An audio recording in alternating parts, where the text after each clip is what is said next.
Hey guys, Jarrett the therapist here and Aiden, and we got this product to review. This swing is awesome. It's really compact. It has a base here that just connects right to the base of the actual device. And then this all really just took about 5 minutes, just pop on the top and then to put the little cushions on there.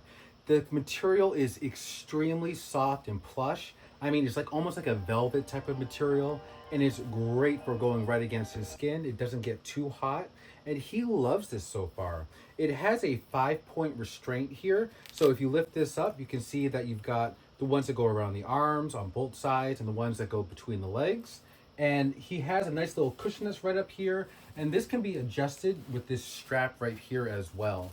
It has these nice little ornaments here that could be hung from the top, and you can just take this down if you didn't want to, or you could keep it up if you do.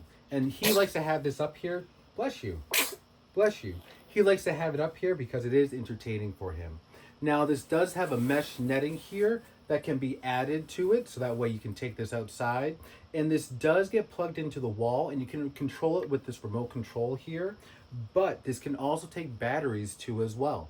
So this can also be used outside. Yeah, and this mesh netting can act as a mosquito netting to help prevent any bugs or insects from getting in. Now, when you're using the remote control here, it does have different sounds that can play, and you can control the volume right here as well as play and pause it. And then there are 5 different speed settings with this too as well that are right here, right along it. So when you're using this, you just want to point right at it so that way it turns on and changes. But you can also just manually change this with your hand too as well. We like this a lot. It's nice, it's small, it's compact. It fits right in this area here instead of being like one of the larger ones that are out there. And it's really comfortable. I really like this a lot. And not only does it swing from side to side, but you can also give a little bounce to it too as well. So I think we both like it, and we would say check this out.